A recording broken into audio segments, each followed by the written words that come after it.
Okay, yesterday we started learning about the respect for Sfarim and buying Sfarim and owning a Sefer Torah and why most people don't do it today. And if you have a Sefer Torah, it needs to be in a designated, respectful place. And B'chlal, you need to have respect for any Sefer, which means as follows. If there's a Sefer on a bench, you're not allowed to sit on the same bench as the Sefer, because then it's putting your backside on the same level as Sefer Torah. You're not allowed to put anything on top of a Sefer, meaning you can't put your glasses on top of a Sefer, you can't put your keys on top of a Sefer. Yeah. No, that's what I'm saying, but people don't even realize or papers, and there's an order of, even in Svarim itself, what goes on top of what. But you still have, you're not allowed to put anything on top of a sefer. You're not allowed to use a sefer for anything. And therefore, but it says if you're using the sefer for learning, you're allowed to. For instance, it says if you want to prop up you're learning, right? And you want to prop up a siddur or a sefer with another sefer, so then you're allowed to because you're learning with it, you're davening with it, so that's part of the respect of the sefer. Some people don't like the idea that people, kiss a Sefer Torah with a siddur. What's the problem with that? Bottom line of that is that you're using a Sefer as an extension cord. You can't reach the Sefer Torah with your hand, so you're using the siddur as an extension cord. If that's what you're using a siddur for, you don't use a siddur or a Sefer for an extension cord. So you're not allowed to put Svarim on the floor. You're not allowed to put the sefer in between your two knees, or just anything which is disrespectful. What? Are you allowed to kiss a sefer Torah with your tzitzis, or is that also considered an extension? That's not a problem. No, everybody kisses it with the talis, with the tzitzis. So why? Because the talis is not holy. Well, we shouldn't touch the cloth, right? We shouldn't kiss. We're talking about kissing a sefer Torah. You know what I'm saying, but a cloth we shouldn't. Right? Yeah, you don't touch the cloth with your hand. No, but when a person does hagma and he sits on the chair, he can't put it on his knee. It says a disrespectful. Even in kids, it says you shouldn't put a sefer on your knees or between your two elbows, to hold a sefer like that. But it could be that if he's holding a sefer Torah and that's why he's doing it to be able to continue davening, then it would be allowed, maybe. But again, It needs to go like this, right? No, he just says either al birkov and put your hands on top of whatever, anything which is any sign of disrespect for Sfarim. You're not allowed to put anything on top. A lot of times you walk by shul, there's people, things, whatever, papers on top of a sefer, all those things. As chatoy ani maskir hayom, when I was a bacher in 770. So everyone knows 770, when you come in the front entrance of 770, so the Rebbe's office is to the left, and the right is the Merkos office.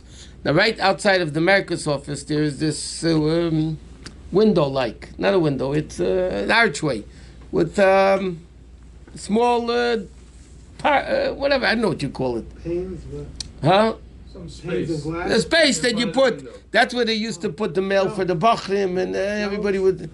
For ledge, now they put Sidurim there. Windowsill? Yeah, a little ledge. Ledge is the best word for it. Anyway, so as Bachrim, we were basically a bunch of later gears. So a bunch of us used to wait at night, unless it was Yechidus, where the Rebbe would go home 3, 4 in the morning. The Rebbe usually went home around 12-ish. So, Bachrim 770, a bunch of us, we used to wait at night until the Rebbe went home, and then we went to the dormitory rooms. So one time the Rebbe walked out of 770, and we're in the hallway, that when the Rebbe walks out like this, the door, we're in the hallway behind it. And we didn't notice, but there was mail on the ledge on top of Sidurim. There's Sidurim at the bottom, and there was mail on top.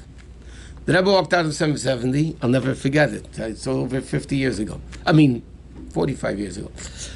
The Rebbe walked out of 770, and he saw the way there's mail on top of his siddur. So he went over, he took the mail off the siddur, and then he said in Yiddish, I'll say it in English, but he said in Yiddish, Shtei da Bachrim, Bachrim are standing here. He saw us, we were, even though officially hidden from him, but he said, the Shtei da Bachrim are standing here, and there's mail on top of his svarim, keiner nimmt es nicht darab, and nobody's taking off the mail from the Siddur, and he went ach.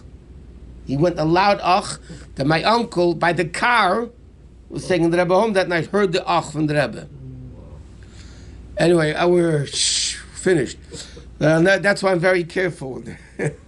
Personally, if I see anything on top of a sefer, I make sure to take it off. But telling is you cannot put it. No, the order is like this, okay? Okay, Sefer Torah is number one. Okay, second to Sefer Torah is Chumashim. Then comes Nevi'im and Ksuvim. In other words, you have a Navi, you don't put a Navi on a Chumash. A Chumash goes on a Navi, on the prophets, right? Now, Nevi'im, not only that, Ksuvim should not be put on top of Nevi'im, because Nevi'im is holier than Ksuvim. Ksuvim is like Tilim, Esther, Eicha, all that. I thought they were the same, no? No, he says, Menichum Chumash V'gab Nevi'im v'en Ksuvim Agab Nevi'im. But today the Siddur Rabbi have. No, I'm sorry, you could put either way. But you don't put Nevi'im and Chumashim, Nevi'im and Ksuvim on top of a Siddur, on top of a Chumash. A Siddur also does not go on top of a Chumash. It has everything in it. Doesn't matter, it's not a Chumash, it's a Siddur. So even though a Siddur has Tilim in the back, but again, Tilim doesn't go on top of a Chumash. So the order is, you don't put a Siddur on top of a Chumash. Now it says if you're learning and you're putting the Sefer on temporarily because you want to look something up, so then again, it's all part of the learning process, so it's not something which is disrespectful. But, so the order is, you have Chumashim on top, then the Nevi'im and Ksuvim, and then you have all the other Svarim. Now obviously, a Siddur would go on top of a Gemara, or a Rambam or Shulchan Aruch, because it has Hashem's name in it, and it's Psukim of Chumash in there, and there's a Tilim in there many times. So that again is the order. But B'chlal Sfarim is an equal thing. By Chassidim, by Chabad Chassidim, we avoid putting a Tanya on a Chumash or a Chumash on a Tanya. There was times the Rebbe took off both from both, but Tanya we also hold in very high esteem. But no, it's nothing to do with psukim. It's nothing to do with psukim. So if you see a tilim, if you see a siddur on top of a tilim, you have to take off the siddur from the tilim because the tilim goes on top of a siddur. But for sure, other things like glasses and papers and other things. A siddur like this that has tilim, you put it on top of a nach. He was saying.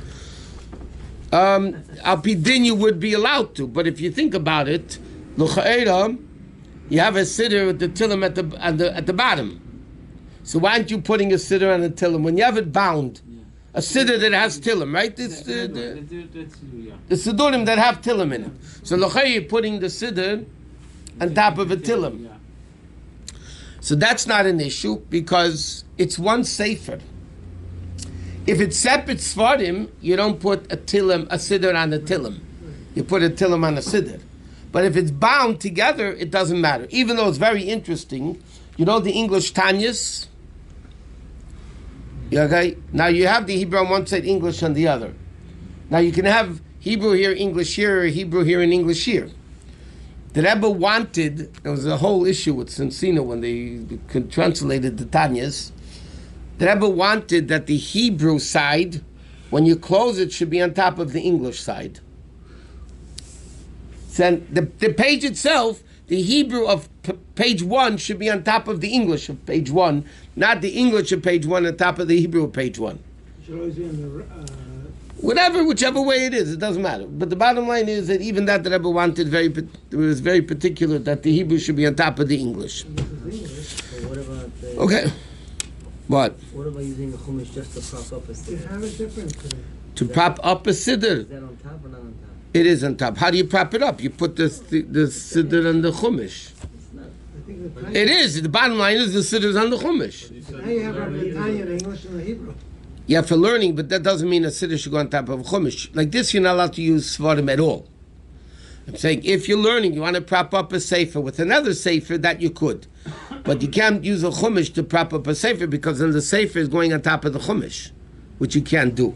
When there's sefer and sefer, so it's time to use the sefer for anything. For instance, I'll give you an example. It says they bring down this case in Shulchan Aruch. A guy is in the sun. Okay, the sun's shining.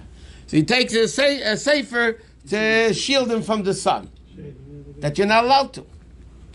That you're not allowed to do. You could take a sefer to shield another sefer from the sun. Because then again, you're doing it for the respect of a sefer. But if somebody is going in the sun, walking in the sun, it's sunny, and he wants to take a sefer to block the sunlight, so again, he's using the sefer for something mundane, and you're not allowed to do that. Can you lean a siddur on another? What? For davening, you put a siddur under your siddur, not a chumash. Yeah. He said that. What? Yeah, you could, but you can't put a chumash on it, because then the siddur is on top of a chumash. No, but you're using the other siddur just to hold the sefer, like, to hold it up. I understand, but it says that you're allowed to do that because it's for learning purposes, for davening purposes. So then it's not stam to prop up a book with it. Now, svarim that get ruined eventually, you have to put into shemus. Now, Sefer Torah, there's an interesting thing. There's a whole din based on psukim that you have to take a Sefer Torah. Let's say a Sefer Torah is not kosher anymore. You can't fix it. So you can't just bury it. You have to put it into a kli cheres. You have to put it into earthenware, a container. And then you have to bury it in the ground based on the pasuk. When the Yidden were going into Golus. So then the din is you have to bury a Sefer Torah. You can't just put it, like regular Sfarim, you just put it in the ground. That's it. By the way, it doesn't have to be in a cemetery. We have to bury Svarim for Shemus, as it's called. You could bury it anyway if you want. You could dig a hole in your backyard and put the Svarim in and cover it. You don't have to have a cemetery. It's just practical. You do it in a In Sefer Torah, if the whole column is no good, you have to throw out the whole thing. No. I'm saying there's certain Sefer Torahs that are so ruined already that you get an old Sefer Torah and you bring it to a Sefer, they'll tell you it doesn't pay to fix it because it's going to take you more. It's going to cost you more money to fix it. Can you write it backwards? Yeah. Sefer Torah doesn't have to be tefillin and mezuzah has to be considered, as it's called, in the right order. But a Sefer Torah not.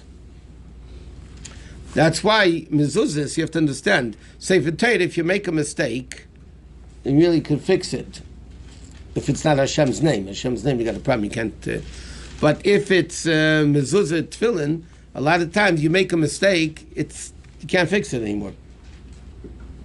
Because that's why you have to be much more careful when they write tefillin and mezuzahs, because you have to make it considered. If it's not considered, it's not going to be kosher. You can't do it. Or you can change the whole section in the Torah. You could change a whole section in Torah, but there's another din involved that's called ksav menumar. Menumar means different writings. To a person who's not a sefer, it all looks the same. But Sofrim know the difference between this writing and that writing. And if you have one type of writing from one sefer, let's say one section, one sefer, and one other section from a different sefer, and it's a different writing, it's kosher, but it's not muhudar. It's not basic because it's. Can you bang on a sefer to make people quiet? Yeah, all the rabbis do it. That doesn't mean you're allowed to do it. Can you take a sefer and go like this to make people quiet? Yeah, because using again for a mitzvah of keeping people quiet in shul, which is forbidden to talk in shul. Even though people keep people quiet in shul. Yes. No, it's not. Isn't that worse than using this? No, because here you're using it because that's the only way you'll get the people quiet. With a Sefer Torah, take your hand and go do it. No, it doesn't work the same.